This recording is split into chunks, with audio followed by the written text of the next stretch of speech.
Raminta Bogušienė, sveikatai palankaus maisto technologė. Iš Loretos gavau klausimą, kokius maisto produktus valgyti, kad cholesterolio kiekis būtų normalus, kurie maisto produktai didina cholesterolio kiekį kraujyje. Tai iš tikrųjų, pirmiausia, mielai Loretai norėčiau pasakyti, kad jeigu mityba yra sveikatai palanki, tai cholesterolio kiekis mums neturėtų rūpėti. Tai kasgi yra ta sveikatai palanki mityba?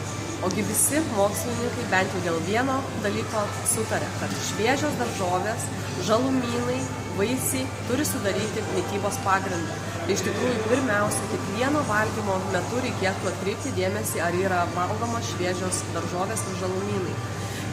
Pasaulio sveikatos organizacija rekomenduoja, kad sudarytų ne daugiau 400 gramų, ne mažiau negu 400 gramų per parą šviežios daržovės. Tai būkite budrus ir rinkitės šį produktą ir visada valgymo metu prisiminkite, kad turite suvalgyti šviežių daržovių.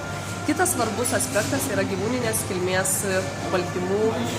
Per didelis kiekio vartojimas gali turėti cholesterolio kiekiui kraujyje įtakos. Tačiau, ką mes turėtume rinktis vietoj gyvūninės kilmės baltymų? Tai iš tikrųjų jų turėtų būti mūsų mityboje ne mažiau, ne daugiau negu 20% gyvūninės kilmės maisto, tiek mėsos, tiek žuvies, kiaušinių, pieno produktų, o baltymus turėtume gauti iš produktų augalinės kilmės, kuriuose ankštinės kultūros, kitos daržovės, kurios turi daug baltymų, galime keisti gyvūninės kilmės produktus į augalinės kilmės produktus.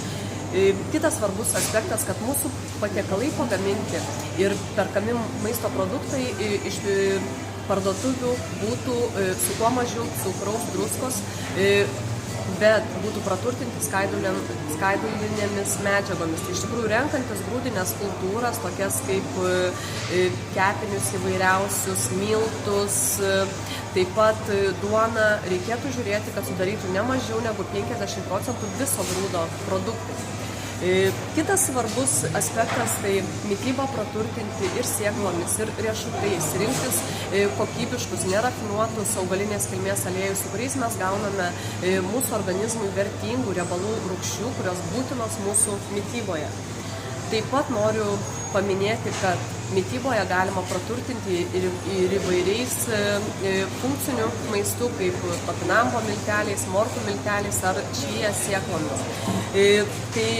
O yra tam tikra produktų grupės, kurių apskritai reikėtų vengti kasdieninėje mityboje. Tai yra alkoholiniai gėrimai, gazuoti gėrimai, energiniai gėrimai, taip pat rūkyti, stipriai sūdyti, mėsos, žuvies, pieno gaminiai. Tai šių produktų apskritai mūsų mityboje turėtų nebūti. Kasdieninėje mityboje taip pat reikėtų vengti nekokybiškų saldumynų, kurių sudėtyje yra hidrinti riebalai. Taip pat gerkite vandenį, žaliąją arbatą ir būkite sveiki ir laimingi.